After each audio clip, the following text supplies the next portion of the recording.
people believe and do irrational things. He says he's seen this type of behavior before. Social conformity is the principle here. In this case, Shermer theorizes that for some, the need to fit in outweighed personal concerns for safety. We're social primates. Our social group is everything. It's so important to us. And it's proof, he says, that it's all hardwired. And the fact that we're educated and in a technological, wired society, all that's irrelevant. Ever since the Enlightenment, we've always had this image of humans as rational calculators. We have a good nature, and we can make decisions based on weighing the evidence, but the gullibility happens because it's the emotional part of the brain that's driving things. Just how powerful is that impulse to follow the crowd? We rented this room on the 4th floor of an old building, and we hired these temp workers who were told they'd be doing clerical work for the day. We also rented this machine. It pumps out harmless smoke that just looks dangerous, like toxic vapors or smoke from a fire. We'll pump those vapors into the room to see how people will react. First, we asked one of the temps we hired to come into the room all by herself and fill out some forms. Hidden cameras are rolling. As she fills out the paperwork, smoke starts to slowly seep in. As the smoke gets thicker, she spots it, sums up the situation, and heads straight for the door. You probably think you'd do the same thing, but would you? Coming up, You guys see this? will these folks follow common sense or follow the crowd? When What Were You Thinking continues.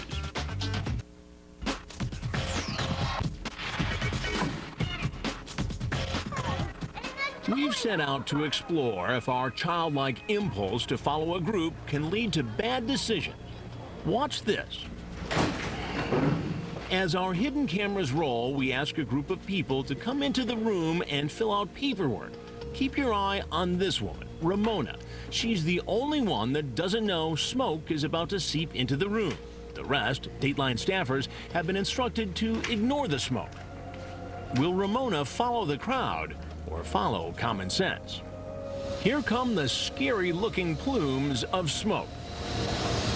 The 4 Dateline staffers continue working as the clouds of smoke fill the room, but not Ramona. Oh, no. When she sees what's happening, she makes a quick exit.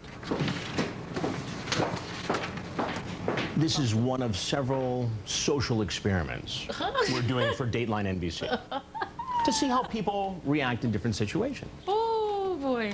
Well, I know me. I see something was out of order, I'm going to say something about it. Even though everybody else here stayed calm. Yeah. We try it again. Here comes Carlos.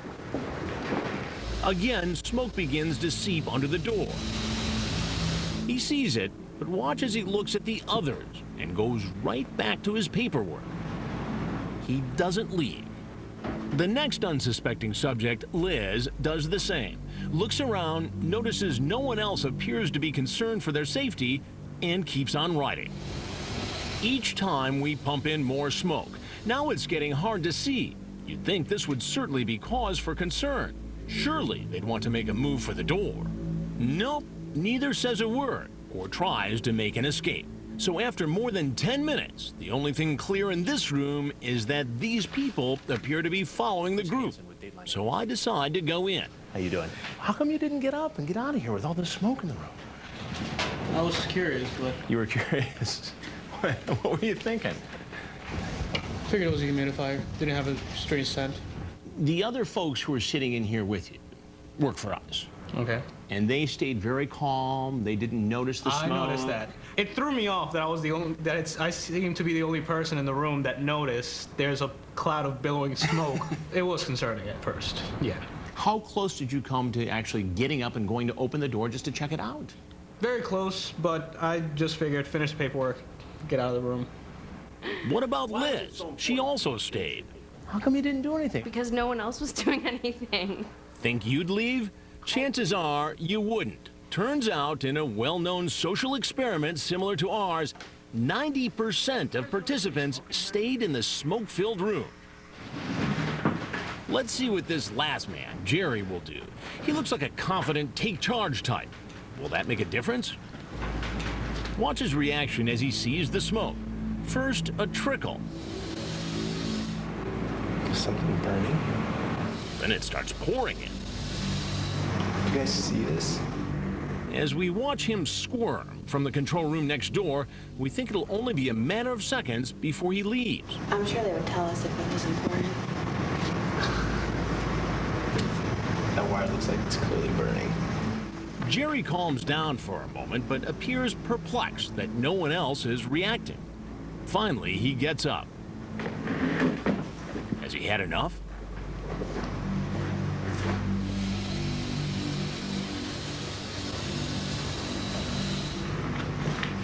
He looks increasingly frustrated, and yet instead of leaving, he sits right back down and seems unable to focus.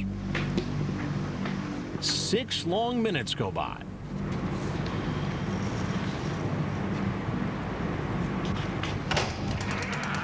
It's a little smoky in here. And I decide to clear the air. Chris Hansen with Dateline NBC. Nice to see you. Did you think about just getting up and getting the heck out of here? I thought about it. I kind of had this thing like, if I didn't at least try to finish the application, it would kind of be more like they're more serious than I am, so they might get the job or a better job or whatnot because they just stayed focused.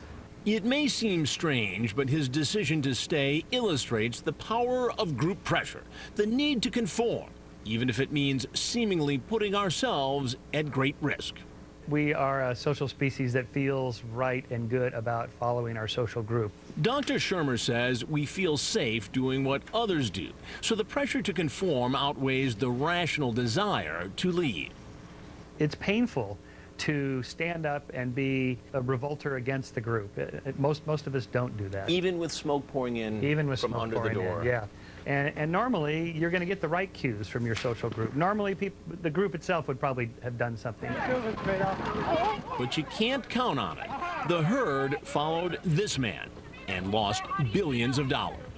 Put it down. So you win the money, you win the money. Are we just like sheep, wired to be fleeced? Hold it, black, Alderman Lizard. Coming up, surely this doctor couldn't get fleeced.